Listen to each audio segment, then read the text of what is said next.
বাবা মারা যাওয়ার পর থেকে আমাদের বোন দুলা ভাইরা দেখাশোনা করতো। পরে এক সময় আমার পড়াশোনার জন্য দুলা ভাইরা খরচ দিতে চায় না। তারপর আমি চিন্তা করলাম যে আমি নিজে কিছু করতে পারি কিনা। আমার চিন্তা ছিল যে আমি কিছু করি, তার পাশাপাশি যেন আমি পড়াশোনাটাও করতে পারি।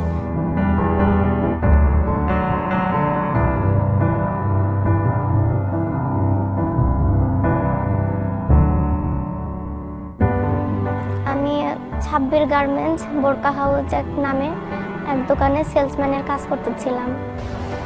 আসসালামু আলাইকুম। ওয়ালাইকুম সালাম। আসলে আমি একটা সেলসম্যানের কাজ খুঁজতেছিলাম, আপনাদের এখানে কি দেওয়া যাবে আমাকে? আমার মালিককে বললাম যে আমি স্টুডেন্ট, আমাকে ক্লাস করার জন্য 2-1 ঘন্টা ছুটি দিবেন। 2 ঘন্টার জন্য আমাকে ছুটি দিত। এভাবে জব করতে থাকি, ওইখানে কাজ করতে থাকি। করতে করতে হঠাৎ ছেলের সঙ্গে দেখা হয়, কিন্তু আমি জানি না সেই ছেলেটা আঁচল শাড়িঘর আর আঁচল কালেকশনের দোকানের মালিকের ছেলে।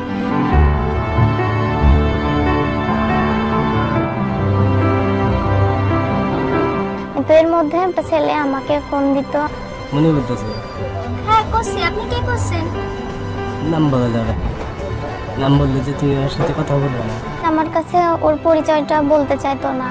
ও ভাবতো যে ওর পরিচয় দিলে পারে আমি যদি কথা না বলি, এই কারণে ওর পরিচয়টা দিত না। অনেকদিন পরে বলছে যে আমি পারভেজ, এই দোকানের মালিকের ছেলে। তো আমি তো আপনাকে কোনোদিন দেখিনি। হ্যাঁ আমাকে তো আগে দেখো না। এই কারণ হচ্ছে যে আমি ওই টাঙ্গাইল মাওলানা ভাসানী বিজ্ঞান ও প্রযুক্তি বিশ্ববিদ্যালয় আছে না, ওইখানে অনার্স করছি। মাস্টার্স করেনি এবং চাকরির জন্য যোগাযোগ করতেছে, চাকরি হওয়ার কথা আছে, এটাও বলে আমাকে। কিন্তু আপনি আগে পরিচয় দেননি কেন?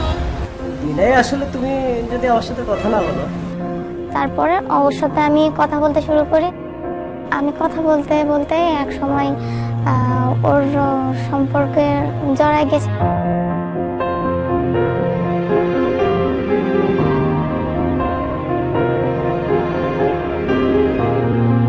একদিন 2 দিন এভাবে আমাদের সম্পর্ক চলতে থাকে।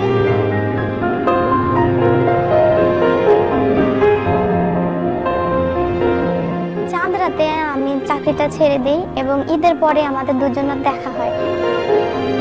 পারভেজ একটা মেয়ের সাথে সম্পর্ক করতো। আখিরার একটা মেয়ে আমাদের ফোন দিত, মাঝে মধ্যে কথা হইতো, এখন আর কথাটা তো হয়নি। তার সঙ্গে আর এখন সম্পর্ক নেই। তারপরে সন্দেহ থাকতো সবসময় যে আমার সঙ্গে যখন কথা বলে না, ফোনটা ওয়েটিং পেলাম, তার মানে মনে হয় মেয়েটার সঙ্গে কথা বলে। আর এই সম্পর্কের কথা আমার বাড়িতে কাউকে জানায়নি। তোমার পড়াশোনার খরচ কে চালায়? আব্বা মারা যাওয়ার পরে কয়েকদিন দুলাভাই খরচ দিত, কিন্তু যখন বড় বোনের ক্যান্সার ধরা পড়ছে তখন দুলাভাই দিতে পারে না। তাই আমি যাতে নিজের পড়ার খরচ চালাইতে পারি, এই জন্য সেলসম্যানের চাকরি নিয়েছি। আমার ফ্যামিলি সম্পর্কে জানতে চাই। আমার বড় সব বোনের বিয়ে হয়ে গেছে, আমার ছোট যে বোনটা ওরও বিয়ে হয়ে গেছে। সে জানলো যে আমার ছোট বোনের বিয়ে হয়েছে। তোমার মন খারাপ হয় না? মন খারাপের কি আছে, ওর আগে হয়েছে আমার পরে হবে। পারভেজ বিয়ে করার জন্য বলে। চলো তাহলে আমরা বিয়ে করে ফেলি। আমি তখন রাজি হই।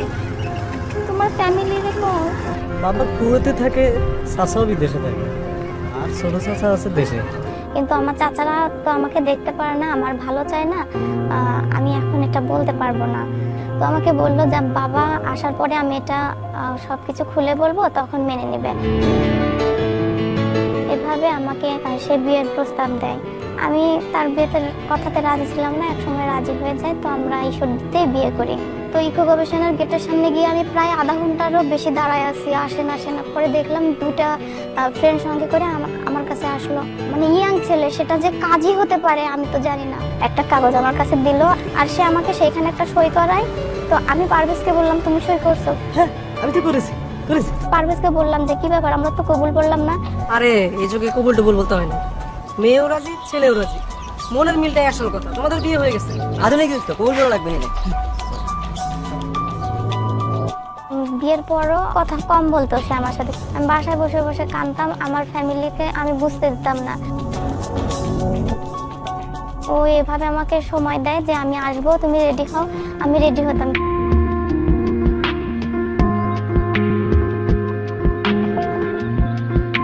আমি জানি আসতেছে, আমি তাই রেডি হয়ে থাকি বাসায় যে ও এসে আমাকে ফোন দিলে আমি বাসা থেকে বের হব, কিন্তু ও আসে না। টেনশনে থাকতাম যে কেন আমাকে শুধু কথা দেয়, আসে না, দেখা করে না। একসময় অসুস্থ হয়ে পড়ি টেনশন করতে করতে, এতটাই অসুস্থ হয়ে পড়ি আমি আমার ফ্যামিলিকে তখন বলতে বাধ্য হয়েছি। মা আমি না তোমরা না জানে বিয়ে করে ফেলেছি। ওদের বাড়ি নাটোরে, মহেশ্বর গ্রামে থাকে। ওদের এখানে দোকান আছে 2টা, আমি যে দোকানে কাজ করি তার পাশেই 2টা দোকান ওদের। কিন্তু ওরা আমার সাথে যোগাযোগ করে না। আমার আম্মা অনেক কষ্ট পাইছে, আমার ফ্যামিলি অনেক কষ্ট পাইছে।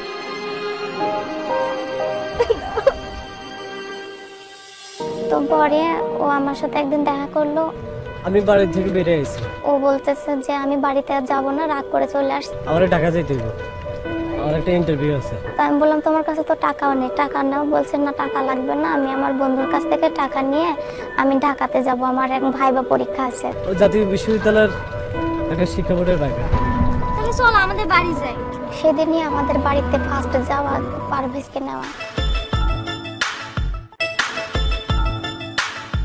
আমাদের বাড়িতে এসে ঈদ করে আমরা ঢাকাতে চলে আসি। আমরা কোয়ার্টারে যাই।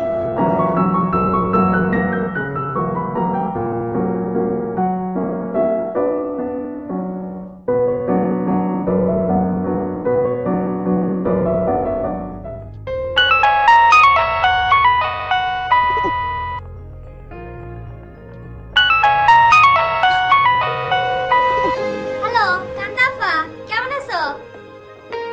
ভালো আছিস তুই? হ্যাঁ আমরা ভালো আছি। জানো আজকে আমরা কোয়ার্টারে উঠছি। তাই নাকি? ওহ ভালো তো। আচ্ছা শুনলাম তোর হাজবেন্ড নাকি সরকারি চাকরি করে। হ্যাঁ হ্যাঁ পারভেজ চাকরি করে জাতীয় বিশ্ববিদ্যালয়ে। এটা শোনার পরে আমার চাচাতো বোন বলল, তুই তো জানিসই আমার লেখাপড়া শেষ, এখন টাকা পয়সা রেডি করে রেখেছি একটা সরকারি চাকরির জন্য। দেখ না তোর হাজবেন্ডকে বলে যদি কিছু হয়।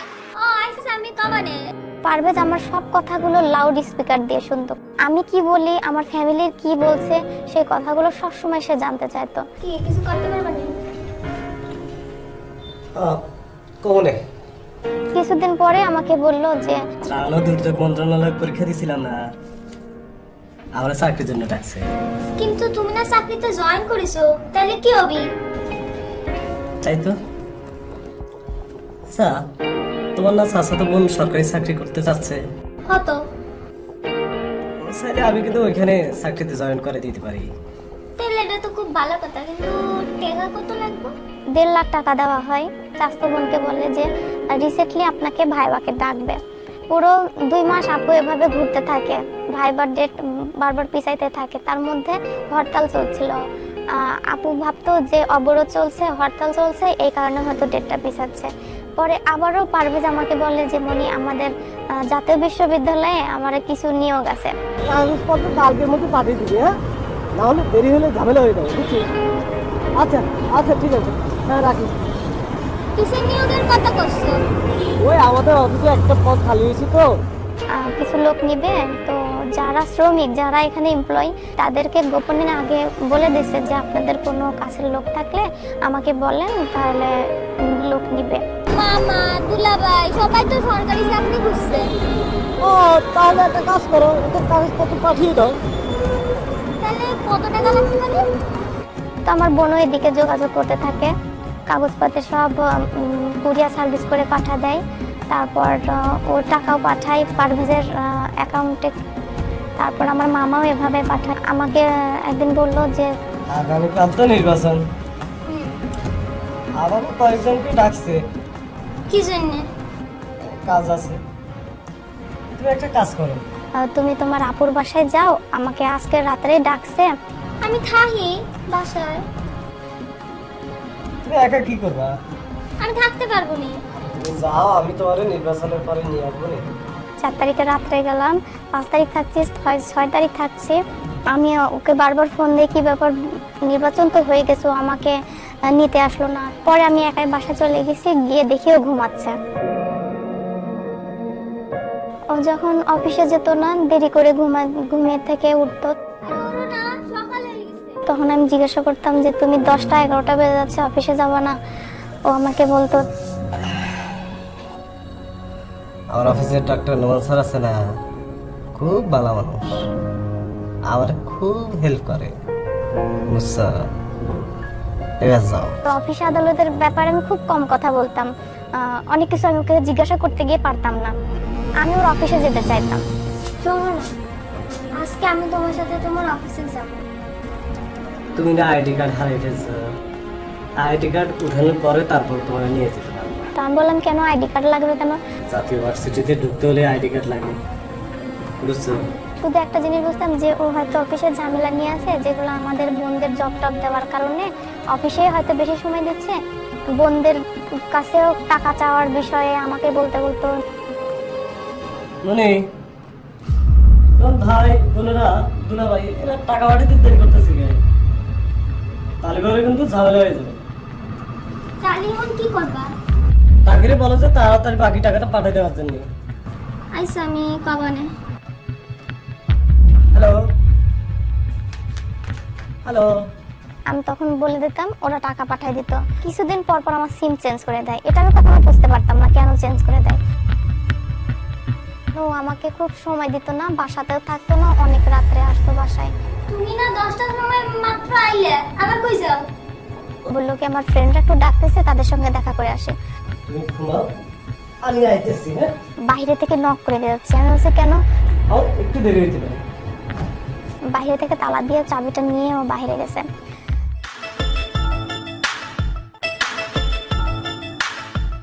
যখন রাত 12:30 বাজে, তখন আমি ওকে ফোন দিয়ে বললাম আমার হাতে থেকে গ্লাসটা পড়ে গেছে, পড়ে গিয়ে ভেঙে গেছে। তো এরকম ভেঙে যাওয়া কোনো কিছু লক্ষণ তো খারাপ হয়। তো তুমি কই? এই যে টঙ্গীর পাশে একটা মেলা হচ্ছে, ওখানে বন্ধুদের নিয়ে আসছি। আর কই না, এইমাত্র আমার হাত থেকে গ্লাস পড়ে ভাঙি গেছে। তুমি বাইরে থেকো না, তুমি চলে আসো। আমাকে বলছে না কোনো সমস্যা নেই, আমি আর আধা ঘন্টার মধ্যে চলে আসবো, তুমি ঘুমাই যাও, সমস্যা নেই। আর আমি যে ঘুমাই গেছি, আমি ঘুমাই গেছি, পরে আর আমি জাগনা পাই না।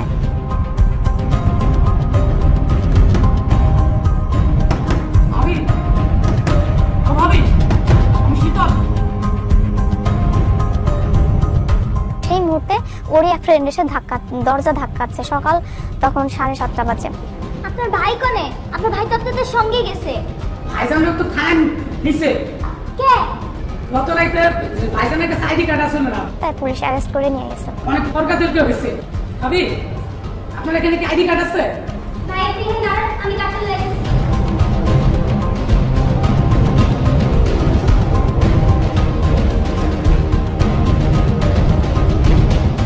তো ও বলছে যে আপনার কি কোনো আত্মীয় স্বজন আছে গাজীপুরের মধ্যে যে ক্ষমতাশীল? একটু ভাবেন ভাবি আছে কিনা। ভাই শোনেন, আমি রুহুল আমিন নামে একজনের কথা শুনেছিলাম। উনি নাকি আওয়ামী লীগের একটা নেতা, সে এখানকার অনেক কিছু দেখাশোনা করতে পারে। আচ্ছা ভাবি, ভাই তার আগে একটু চাবিটা নিয়ে, ওনার কাছ থেকে চাবিটা নিয়ে আমার খোলার ব্যবস্থা করেন ভাই। আচ্ছা আচ্ছা আচ্ছা তুমি যাইতেছি।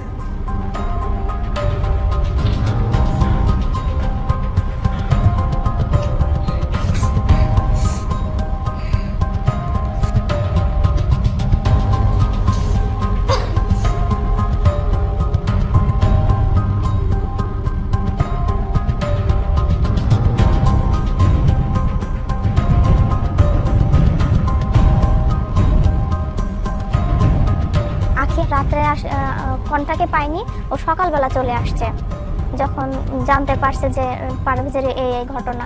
তো আমার সাথে অলরেডি দেখা করতে আসছে, কিন্তু দরজা আটকানো ছিল জন্য আমার সঙ্গে দেখা করতে পারিনি। এটা পারভেজের বাসা না? হয়। আপনি কে? আমি আখি। আপনি কে? আমি পারভেজের বউ মনি। আমি তার ওয়াইফ, এটা সে বিশ্বাস করেনি। পারভেজের সাথে আমার 2 বছরের সম্পর্ক। ও তো আমার ছাড়া না করে বিয়েই করতে পারে না। এগুলো আপনি কি কর? আমাদের বিয়ে হয়েছে। ভালো করে কাবিননামাটা দেখো। এখন কও পারভেজ কই? পারভেজরে তো গতকালকে পুলিশে ধরে লেগেছে। সেই মেয়েটাকে আমি জানাই দিলাম যে কিভাবে সে ধরা পড়ছে। থানা থেকে পারভেজের কাছ থেকে চাবি নিয়ে এসে খুলে আমাকে ডিটেলস আগে খুলে বলছে, তবে আমি থানাতে গেছি। থানা থেকে যে কথাটা বলছে যে ও বড় রকমের অন্যায় করছে, তাকে তো সহজে আর জামিন দেওয়া যাচ্ছে না, তাকে চালান করে দিতে হবে। ডিটেলস আমি এসআইয়ের কাছ থেকে শুনতে চাই, এসআই আমাকে ডিটেলস খুলে বলেনি। আমার ছোট বোনকে যে আমি ফোন দিয়েছিলাম যে দেখ টুম্পা আমি কি করে ওর জন্য আমি কি করব, বাড়িতে জানালে তোর মান সম্মান থাকবে না, আর সবাই যে টাকা পয়সা জমা দিয়েছে চাকরি দেওয়ার জন্য, ও তো চাকরি তো তাহলে কিভাবে কি করবে। তোরা আবার এই কথাটা কারো বলিস না। আমার ছোট বোনকে বললাম যে তুই কিছু করতে পারিস কিনা দেখ। ও তখন বললো আমার বান্ধবীর বাবা সে হলো ভূমি মন্ত্রণালয়ে জব করে, সে কিছু করতে পারবে। সে আমারও আগে থানাতে আসছে এবং সে ম্যানেজ করছে। আমি থানাতে গিয়ে জানতে পারলাম যে 10,000 টাকা দিতে হবে এসআইকে। সেই 10,000 টাকা উঠাই নিয়ে এসে আমি এসআইকে দিই। সে টাকাটা নিয়ে সঙ্গে সঙ্গে আমাকে বিদায় দিয়ে দিল, ওকে সেদিনকে ছাড়ে নাই। সেখান থেকে আমি কান্না করতে করতে আমার বাসায় ঢুকি। জয়দেবপুর আসার পরে ওকে কোর্টে ওইখানে জামিন টামিন করায়ে ওকে বের করে আস্তে আস্তে সন্ধ্যা 7:30 বেজে যায়। আর এই ঘটনাগুলো খুব দ্রুতই কাটে, যে 23 তারিখের পর থেকে। যেমন আমার বোনরে আমি আসতে বলি, পারভেজ বলেছে যে 2 তারিখের আগে চলে আসতে হবে। 24-25 তারিখের মধ্যে চলে আমাদের বাসায়। বাবা শুনেন, আপনাদের না 2 তারিখে জয়েন, আপনাদের কিন্তু আগে আগে চলে আসতে হবে। আমার মামা আমার চাকরি ছেড়ে দিয়ে চলে আসে। আমার চাচাতো বোনদের কাছে আমি বলে রাখি এটা যে 2 তারিখে জয়েন ডেট। এদিকে আমি ওকে বলি যে আচ্ছা আমি তো প্রিপারেশন নিয়েছি, আমার ডিগ্রির ফার্স্ট ইয়ারের পরীক্ষা, আমি তো পরীক্ষা দেবো। আরে তোমার এসব নিয়ে টেনশন করতে হবে না, আমি তোমার সিট বাউল কলেজে ফেলে দেবো। আমাকে বলছে সমস্যা নেই, আমি যদি রেজাল্ট করে দিতে পারি তোমার, আমি সিটও করে দিতে পারবো, আমি সবই করে দিতে পারবো। আমার ছোট বোনের যে বান্ধবীর বাবা সে আমাকে বলছিল মোবাইলের নাম্বারগুলো কাগজে তুলে রাখবে, আর একটা জিনিস ফলো রাখবে, তোমার হাজবেন্ড নেশা করে কিনা, তোমার হাজবেন্ড সকালে যেভাবে বের হয় রাতে যখন বাসায় ফিরে সেভাবে ফিরে কিনা একটু লক্ষ্য করবে। তুমি স্ত্রী হিসেবে কিন্তু এটা দেখার দায়িত্ব তোমার। তো আমি একদিন ফলো করলাম যে ও কি অবস্থা আসে, দেখি প্রায় হাতে করে একটা আমার জন্য 7 আপ নিয়ে আসে, কিন্তু পুরো ইনটেক বোতলটা নিয়ে আসতো না, ও অর্ধেকের বেশি খেয়ে আমার জন্য অল্পখানি নিয়ে আসতো। আমার পাশে বসার সঙ্গে সঙ্গে আমি এটার গন্ধ পেয়েছি। হ্যাঁ, তুমি কি খাইছো? আমার কাছে বারবার সে একই কথা বলছে, সে মেরিন্ডা খাইছে। মেরিন্ডা খেয়েছিলাম। মেয়েদের গন্ধ এমন হয়। আমি একটু অনুভব করতে পারছি যে এটা নেশা জাতীয় কোনো সেন্ট, যেটা পারভেজের মুখ থেকে এবং শরীর থেকে আসতেছে। ও খাবার খেতে চাইতো না, ও রাত্রে ঘুমাইতো না, ও দিনের বেলা ঘুমাতো, ও অফিসে লেট করে যেত। আমি যখন ডেকে পাঠাতাম তখন অফিসে যেত। আমি আখির সঙ্গে কথা বলতাম, আখি আমার কাছে কয়েকটা সত্যি কথা বলে যে ও প্রতিদিন রাতে নেশা করে বাড়িতে ফিরে। তোমরা যখন চাঁদপুর গেছিলা, ওর ভাই আমাকে বাসায় এসে আমার আবার পছন্দ হয়েছে। তারপরে আমি জানতে পারলাম যে আখি আবারও ফোন দেয় এবং আখির সঙ্গে যোগাযোগ আছে। পারভেজকে আমি যখন জিজ্ঞাসা করি পারভেজ অস্বীকার করে। শোনো, আমি ঠিক থাকলে সব ঠিক। পারভেজ আমাকে এটা দিয়ে বোঝাতো যে আখিকে আজকে বলছি কালকে বলছি, সে আর কখনো ফোন দিবে না। আমি বলছিলাম ওকে যে আখি যদি নেক্সট আর কোনোদিন ফোন দেয় আমি তাহলে তোমাকে ছেড়ে চলে যাব। আমাদের বাসায় আমার বোনের জামাই আবার চাকরি ছেড়ে দিয়ে আমার বাসায় চলে আসে, আমার মামা আমার চাকরি ছেড়ে দিয়ে চলে আসে। সেদিনকে 1 তারিখ আমি ওকে ডাকতেছি, ও বলে কি দেখো কয়টা বাজে। আমি ওর ফোনটা ওপেন করে ঘুরে দেখতে গেছি, আর ওর ফোনটা ওপেন করার সঙ্গে সঙ্গে প্রায় 16-17টা SMS আসে। আখির মেসেজগুলো থাকে অনেকগুলা, ডক্টর নোমানের থাকে অনেকগুলা। আখি বলছে তুমি জীবনে টাকা ইনকাম করতেছো, টাকাগুলো তোমার নামে তোমার ব্যাংকে অ্যাকাউন্ট করে রাখো। তোমার সাথে আমার 2 বছরের রিলেশন, তুমি আমার সাথে এমন করতে পারো না আমি জানি। তুমি আমার সাথে কখনো বেইমানি করবে না, কারণ ইসলামের দিক থেকে আমরা 2 জনা স্বামী স্ত্রী, তুমি কিভাবে মনিকে বউ বলো। এই SMS গুলো আমি সোজা ওকে না ডেকে দেখাই আমার ছোট বোনের জামাইকে দেখাই। পরে আমি ওকে ডেকে আমি SMS গুলো দেখালাম। তোমার মেসেজ আইছে, ও সঙ্গে সঙ্গে ডিলিট করে দিল, একটা SMS ও পড়লো না। এগুলা কি? আরে এগুলো কিছু না, আমার সম্পর্কে যে যার মন্তব্য। তো আমি কি, তুমি তো আমাকে চেনো, আমি ঠিক থাকলে ঠিক।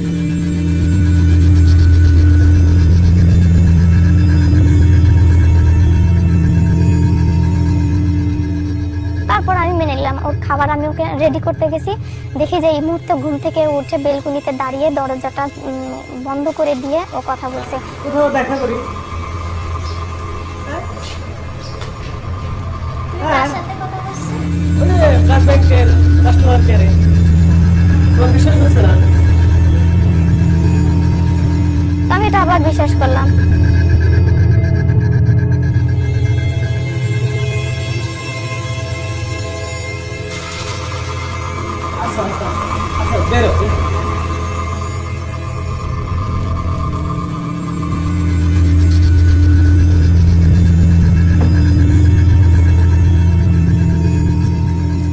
ঠিক আছে, লালমোহনের কামরুন্নেসা কলেজে আমার সেখানে যেতে হবে। তা আমি বললাম যে কালকে 2 তারিখ, কালকে বোনদের সবার চাকরির জয়েন ডেট। আর আমার সামনে পরীক্ষা, সিট কোথায় পড়ছে তাও জানি না। আমার আইডেন্টি কার্ড এনে দেবে, আমার কোন সিট কোথায় বসবো। এসব কোনো সমস্যা না, যাবো আর আসবো। তুমি কিভাবে যাবে, কখন আসবা? আর লালমনিরহাট কি এখানে? যাইতে যাইতেও তো তোমার অনেকক্ষণ লাগবে। কিছু কাগজ আছে, সেটা আমি কলেজে জমা দিয়ে আবার ব্যাক করব, আর এসে আমি সবার চাকরিটা জয়েন দেব। তো সেই মুহূর্তে ও না খেয়ে চলে গেল বাহিরে, কিন্তু 10 মিনিটের মধ্যে আবার বাসায় এসে পড়লো। ড্রেসিং টেবিলের ভেতর থেকে অনেকগুলো ওর প্রয়োজনীয় কার্ড, ওর ছবি, আইডেন্টি কার্ড পুরাই ফেলতেছিল। আইডি কার্ড পুরাছো কেন? এটি ডুপ্লিকেট। আমি হাতে থেকে কেড়ে নিয়ে ওর কাছ থেকে রেখে দিই। এই নাও, তুমি এটাতে সাইন করো। তোমার অ্যাডমিট কার্ড আনতে হলে এটা লাগবে। তো আমি একটা সই দিলাম, বললো যে তোমার ফোন নাম্বারে একজন ফোন দিবে, তোমার অ্যাডমিট কার্ড এসে দিয়ে যাবে। ও যাওয়ার সময় ওর ছবিগুলো শুদ্ধে নিয়ে যাচ্ছিল। তো আমি বললাম যে তুমি ছবি নিয়ে কই যাচ্ছ? একটা ছবি দিয়ে যাও। তো ওর অনেক আগেকার ছবি দিচ্ছিল, যেটাতে ওর চেহারা ফেস চেনা যাচ্ছে না। কেন তোমার বোঝা যাচ্ছে না? ভালো ছবি দাও। তখন ও আমাকে একটা ছবি দিতে চাচ্ছিল না, আমি খুব জোর করে ওর কাছ থেকে একটা ছবি নিয়ে রাখছি। যাওয়ার আগে আমাকে বললো যে আমি এসে জয়েন করে দিব, ঠিক আছে?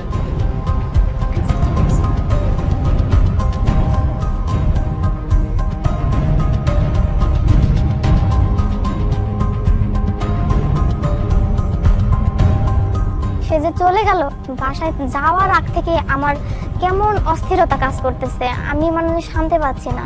আচ্ছা শোনো, আমার না খুব অস্থির লাগতেছে। কোনো বিপদ হয় কিনা? তোমার সাথে না ডক্টর নোমান যাচ্ছে, ওনার নাম্বারটা আমাকে একটু দাও না। ও আচ্ছা ঠিক আছে, নাম্বার দিয়ে দেবো। একের পর এক টাইম পার হচ্ছে, ঘন্টা পার হচ্ছে, কিন্তু আমাকে সে তার ফোন নাম্বারটা দিচ্ছে না।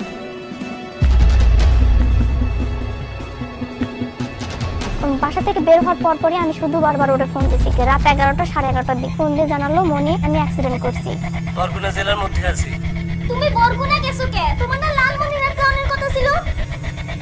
হ্যালো হ্যালো, সে মেসেজ দিয়েছে, মনি আমার কাছে একটা টাকাও নেই, মেজদুল্লাহ ভাইয়ের কাছে ফোন দাও।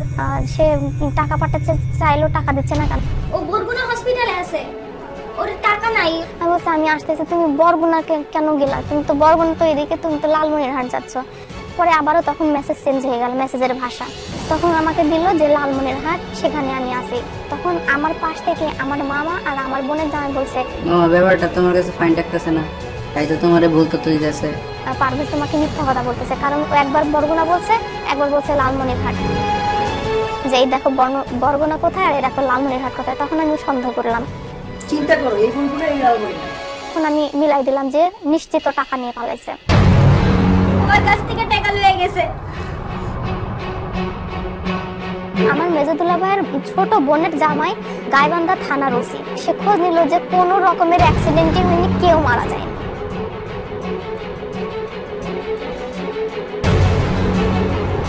তো তখন আমি আগে অফিসে গেছি, ওরা বললো পারভেজ নামে এখানে কেউ চাকরি করে না। পরে ডক্টর নোমানের কথা বললাম, তাকে তো অফিস থেকে 6 মাসের জন্য সাসপেন্ড করা হয়েছিল। আপনার হাজবেন্ড 2 নাম্বার কার্ড বানিয়ে সবার কাছে বলে বেড়াচ্ছে সে জাতীয় ইউনিভার্সিটিতে চাকরি করে। আমি তো বাসা থেকে চলে আসবো সেই মুহূর্তে জানতে পারলাম বাসা ভাড়া বাকি, তারপরে চাউলের দোকানে বাকি করে রাখছে। আমি এগুলো কিচ্ছু জানি না। সেদিনকেই জানতে পারলাম যে এটা আমাদের ভাড়া করা বাসা, আমি জানতাম না। আমাকে বলছিল যে এটা আমাদের কোয়ার্টার, অফিস থেকে দিছে। আমার কামিনামা নিয়ে একটু খুঁজতে গেলাম, কামিনামা যেই আমার কাজীর নাম ছিল, সেখানে আমরা কন্ট্যাক্ট করে দেখি সেই কাজী নামে কোনো লোকই নেই। আমি কি ওর কোনো জন্মের শত্রু ছিলাম না? আমার বাবা মা ওদের সাথে শত্রুতা করছে, কোনো কারণেই না। আমি কোনো কারণই খুঁজে পাই না যে কেন আমার সাথে এমন করবে। আমার বিয়েটা সেটাও যে ভুয়া ছিল আমি কখনোই জানি না। আমার বিয়েটাও মিথ্যা বিয়ে করছে, যে সেটা বিয়ে না।